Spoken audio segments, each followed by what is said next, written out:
الحمد لله نحمده ونستعينه ونستغفره ونؤمن به ونتوكل عليه ونعوذ بالله من شرور أنفسنا ومن سيئات أعمالنا من يهده الله فلا مضل له ومن يضلله فلا هادي له وأشهد أن لا إله إلا الله وحده لا شريك له وأشهد أن سيدنا وسندنا وشفيعنا ومولانا وحبيبنا محمدا عبده ورسوله صلى الله تعالى عليه وعلى آله وأصحابه وبارك وسلم تسليما كثيرا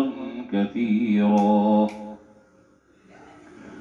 أما بعد فأعوذ بالله من الشيطان الرجيم. بسم الله الرحمن الرحيم. قل إن صلاتي ونسكي ومحياي ومماتي لله رب العالمين لا شريك له وبذلك أمرت وأنا أول المسلمين. آمنت بالله صدق الله مولانا العظيم وصدق رسوله النبي الكريم ونحن على ذلك لمن الشاهدين والشاكرين والحمد لله رب العالمين.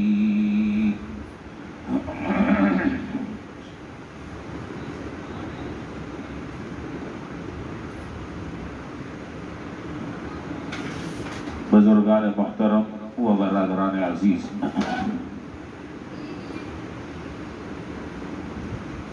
اللہ رب العالمین کا بے پناہ شکر اور اس کا احسان ہے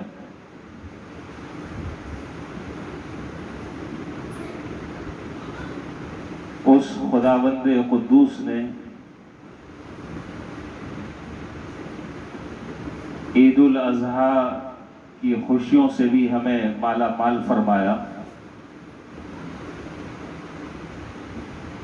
اور بہت سارے حضرات کو قربانی کا فریضہ بحسن خوبی انجام دینے کی بھی توفیق عطا فرمائی اور اس کے ساتھ ساتھ دیگر اعمال ذوالحجہ ادا کرنے کی بھی توفیق عطا فرمائی.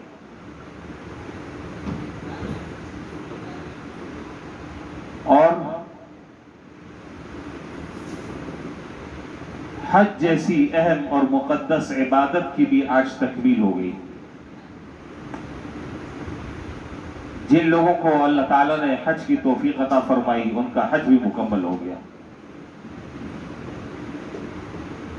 اللہ تعالیٰ اپنے فضل و کرم سے اور اپنی رحمت کاملہ سے ہم سب کی تمام عبادتیں، وہ عبادتیں چاہے نماز، ذکر، اذکار، روزے کی شکل میں کی گئی، یہ وہ عبادت قربانی کی شکل میں کی گئی، یہ وہ عبادت حج کی صورت میں ادا کی گئی، اللہ تعالیٰ جملہ عبادتوں کو اپنے فضل و کرم سے اور اپنی رحمت سے قبول فرمائے اور اس میں جو کوتاہیاں ہوئی ہیں نادانستہ طور پر اللہ تعالیٰ اسے معاف فرمائے اور آئندہ اسے بہتر طریقے سے کرنے کی توفیق عطا فرمائے. جن حضرات نے قربانی کی انہوں نے اس قربانی کرتے وقت اور جانور کے گلے پر چھری پھیرتے وقت ایک دعا بھی پڑھی ہوگی، وہ دعا آپ کو یاد ہوگی. ان صلاتی و نسکی و محیای و مماتی للہ رب العالمین.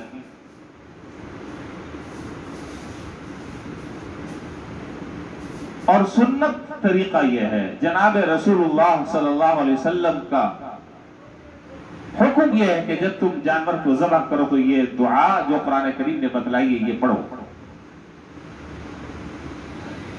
اس دعا کا پڑھنا در حقیقت قرآن کریم کے اس آیت کے حکم کی تعمیل ہے، جہاں یوں ارشاد فرمایا کہ قل ان صلاتی، یوں کہو کہ میری نماز، میری قربانی، میرا جینا، میرا مرنا سب اللہ وحدہ لا شریک کے لیے ہے۔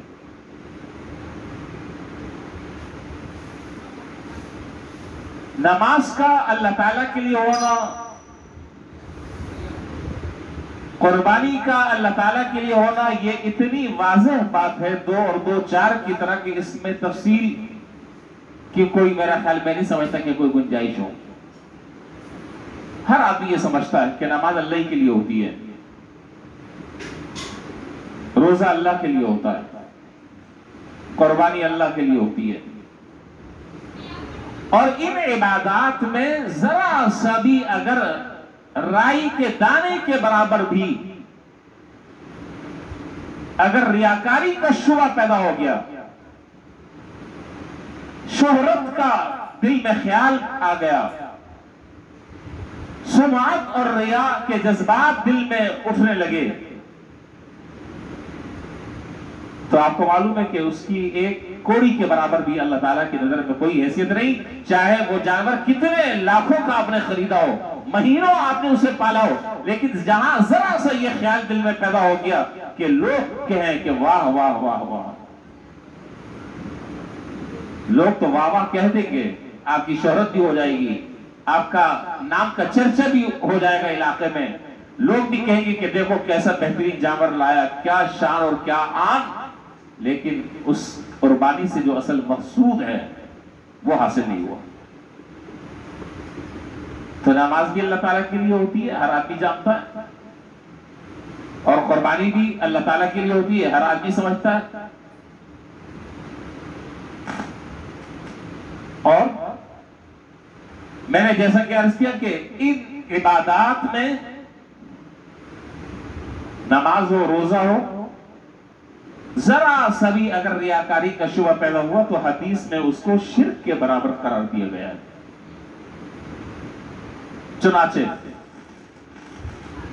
سرور دو عالم جناب نبی کریم صلی اللہ علیہ وسلم نے یہ واضح طور پر حدیث میں ارشاد فرمایا، من صلی یرائی فقد اشرک باللہ ومن صام یرائی فقد اشرک باللہ، جس آدمی نے دکھلاوے کے لیے نماز پڑھی اس نے گویا کہ اللہ کے ساتھ ایک درجے مخلوق کو شریک کیا، مخلوق کے ساتھ کو شریک کر کر اللہ تعالیٰ کے ساتھ وہ شرک کا مرتکب ہوا، اور جس نے روزہ رکھا دکھلانے کے لیے اور ریاکاری کے لیے اس نے بھی اللہ تعالیٰ کے ساتھ شرک کیا۔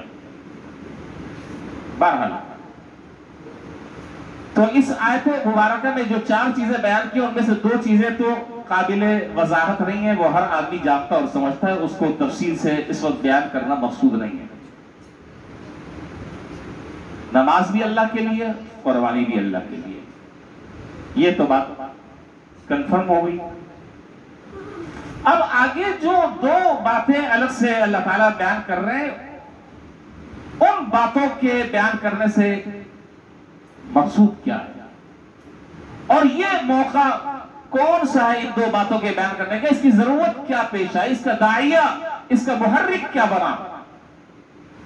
بات تو ختم ہو گئی، نماز بھی اللہ تعالیٰ کے لیے، قربانی بھی اللہ تعالیٰ کے لیے، ہم سب نے اللہ کے لیے، ہم نماز بھی پڑھتے ہیں، قربانی بھی ہم نے اللہ کے لیے کی ہے، لیکن آگے جو 2 جملے ہیں وہ جملے بڑی اہمیت کے حامل ہیں،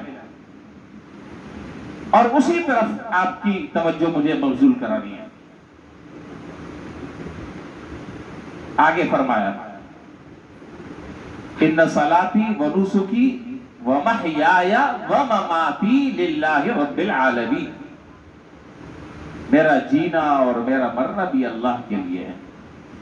یہ جو 2 باتیں آگے ذکر کی ہیں یہ خالی از حکمت نہیں ہے،